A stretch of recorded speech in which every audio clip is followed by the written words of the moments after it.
Good morning. I'm Rev Myron, and I'm a minister through Pathways of Light, and I've been a Course in Miracles student for 40 years. So what I'm doing this year is going through the lessons and asking Jesus to clarify for me, and then I write from that clarity. And that's what I'm sharing with you today. So let's get started. We're working on the third review. This is the introduction. Paragraph 1. Our next review begins today. We will review 2 recent lessons every day for 10 successive days of practicing. We will observe a special format for these practice periods that you are urged to follow just as closely as you can. We understand, of course, that it may be impossible for you to undertake what is suggested here as optimal each day and every hour of the day. Learning will not be hampered when you miss a practice period because it is impossible at the appointed time. Nor is it necessary that you make excessive efforts to be sure that you catch up in terms of numbers. Rituals are not our aim and would defeat our goal. So Jesus is strongly encouraging us to do these reviews carefully. He begins by asking us to follow the special format he lays out here as closely as we can. He knows that sometimes the situation doesn't allow us to keep this appointment with him. That's okay.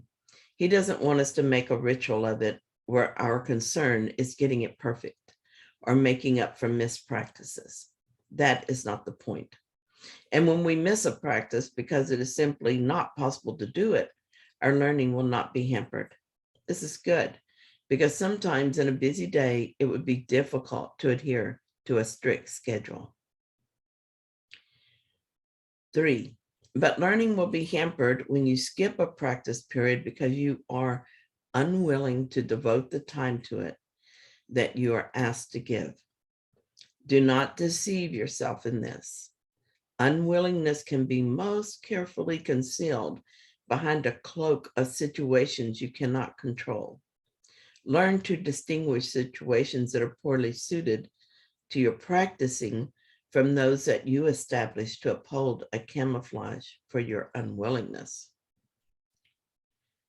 So he does tell us that our learning will be hampered if we skip practice periods because we don't want to do them. And this makes sense. If we are resistant to doing these lessons, we are, of course, holding ourselves back. That is a point of resistance after all. And he tells us that we need to be careful that we are not fooling ourselves by setting things up to fail. In some early days with the lessons, and also when I was doing my ministerial studies, I noticed this, that how often I missed practices because I was too busy. In fact, I noticed that the more serious I got about doing this work, the busier my life became. What I did to correct this problem was to remind myself of how important this is to me. I reminded myself that this work with the Course was the reason I came here. It was my purpose in this lifetime. In other words, I increased my spiritual aspiration. The seemingly unavoidable situations began to fall away on their own. Paragraph 4. Those practice periods that you have lost because you did not want to do them for whatever reason should be done as soon as you changed your mind about the goal. You are unwilling to cooperate in practicing salvation only if it interferes with goals you hold more dear. When you withdraw the value you've given them, allow your practice periods to be replacements for your litanies to them. They gave you nothing, but your practicing can offer everything. And so accept their offering and be at peace. If you're serious about your purpose, let that be your overriding goal. That is what spiritual aspiration is. When I first began the course and for a long time after, this work was something I did and it was important, but I had other goals as well. And sometimes they superseded my goal of awakening. These other goals interfered with my spiritual practices and slowed me down. This means that I suffered far longer than I would have if I had been faithful to the one goal I actually came here to achieve. I learned my lesson, and now I have one goal, the peace of God. Nothing comes before that, and I have almost no suffering in my life, regardless of what is happening in this story of Myron. I do not regret in the least letting go of any of those goals. Truly, they gave me nothing. 5, the format you should use for these reviews is this. Devote 5 minutes twice a day or longer, if you prefer it, to considering the thoughts that are assigned. Read over the ideas and comments that are written down for each day's exercise, and then begin to think about them while letting your mind relate them to your needs, your seeming problems, and all your concerns. Paragraph 6, place the ideas within your mind and let it use them as it chooses. Give it faith that it will use them wisely, being helped by its decisions by the one who gave the thoughts to you. What can you trust but what is in your mind? Have faith in these reviews. The means the Holy Spirit uses will not fail. The wisdom of your mind will come to your assistance. Give direction at the outset, then lean back in quiet faith and let the mind employ the thoughts you gave as they were given you for it to use. So this is how we're to practice these review lessons. Read and contemplate what we read at least twice a day, letting our mind apply them to our problems and concerns. We're to let our minds use them as needed and have faith that it will use them wisely. We can have faith because we have help from the one who gave us these thoughts. So we're not using our split mind to do the lessons. We'll be doing them with our holy mind. Our real mind, absent the ego thought system, is wise and wants to help us awaken. We can trust his help. We can trust our mind to use the lessons for our benefit. And I will tell you that the way I do it is just like what you're reading here. I do the lesson, I read the lesson, I contemplate it for a few minutes, and then I ask the Holy Spirit or Jesus to help me to understand it. And then I start writing. And I do this because I've noticed that I can stay with it longer if I'm writing than I can if I'm just meditating or contemplating it. It's been very helpful to me. Paragraph 7, you have been given them in perfect trust, in perfect confidence that you would use them well, in perfect faith that you would see their messages and use them for yourself. Offer them to your mind in that same trust and confidence and faith. It will not fail. It is the Holy Spirit's chosen means for your salvation. Since it has his trust, his means must surely merit yours as well. And I doubt that I trusted myself with the essential work when I first began it, and Jesus knows that this doubt will likely occur. After all, it was my mind that got me into this mess. But Jesus assures us that this will work. Our mind will accept these lessons and use them to awaken us. He says to offer them to the mind in the same trust and confidence they were given you. I cannot trust the ego thought system to guide me, but I can trust the Holy Spirit in my right mind to do so. I can trust the atonement plan. 8, we emphasize the benefits to you if you devote the first 5 minutes of the day to your reviews and the last 5 minutes of your waking day to them. If this cannot be done, at least try to divide them so that you undertake one in the morning and the other in the hour just before you go to sleep. 9, the exercises to be done throughout the day are equally important and perhaps of even greater value. You have been inclined to practice only at appointed times and then go on your way to other things without applying what you learned to them. As a result, you have gained little reinforcement and have not given your learning a fair chance to prove how great or its potential gives to you. Here's another chance to use it well.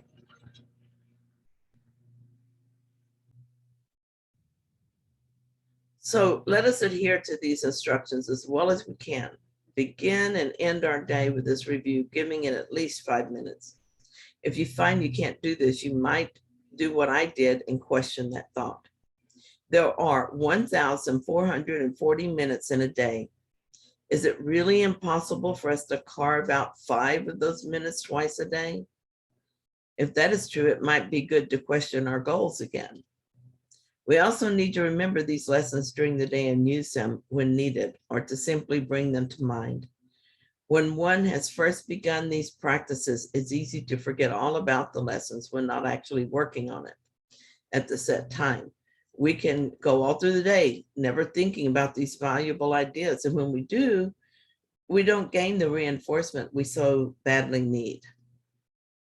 It is like we opened a gift and after looking at it, tossed it away. For a while, as I was learning to appreciate these lessons, I would write them on my hand. I wrote them on sticky notes, on index cards. And later, I learned to take a picture with my phone of the words I needed to remember. So I always had them available to me, no matter where I was. I had learned their value, and so I was serious about doing these practices. 10. In these reviews, we stress the need to let your learning not lie idly by between your longer practice periods. Attempt to give your daily 2 ideas a brief but serious review each hour. Use one on the hour and the other on the half an hour later. You need not give more than just a moment to each one. Repeat it and allow your mind to rest a little time in silence and in peace.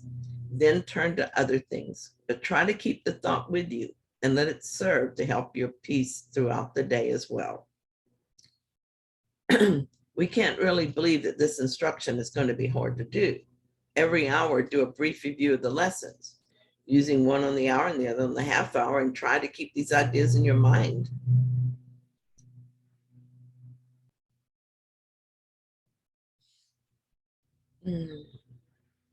Other activities during the day will distract, but if you keep reminding yourself of your purpose by going back to the lesson, you will handle the rest of the day so much better.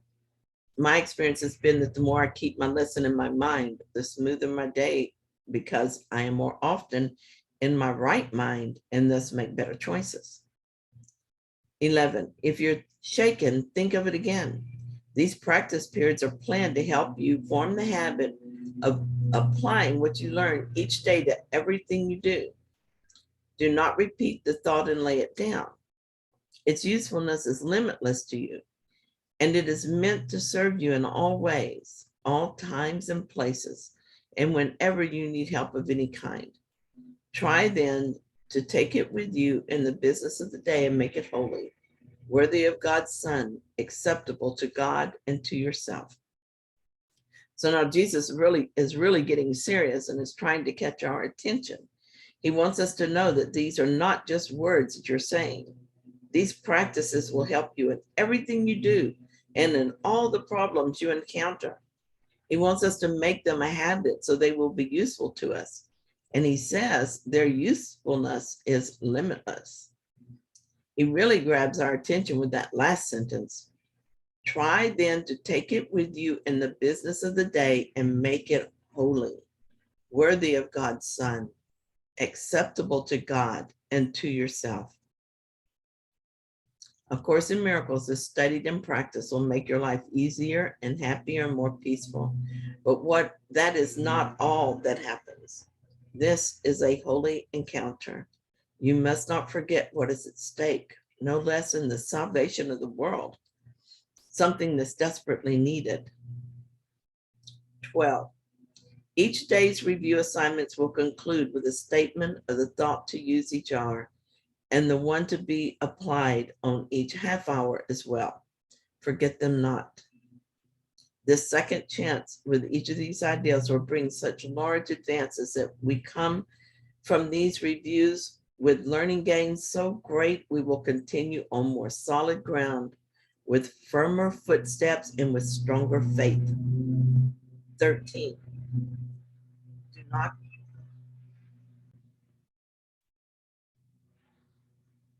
do not forget how little you have learned. Do not forget how much you can learn now. Do not forget your Father's need of you as you review these thoughts he gave to you. Isn't that beautiful? I've been doing these lessons and studying the course for many years now. I started because my life was a mess and I was miserably unhappy. And I continued because things were changing and because I was learning what needed to change so that I could be happy and at peace. I got really serious when I understood that I could wake up from this dream of separation and suffering. I continue to do the lessons now because I love them so much. And I also understand now that there is more to learn, that I can go deeper still. I remember my Father's need of me. I remember it every day, and I do my best to answer that need. Thank you for joining me in the study of this lesson. And thanks for listening to my, watching my video. And if you found it helpful, then please like it. And if you haven't yet, subscribe. And I will be back tomorrow with another lesson.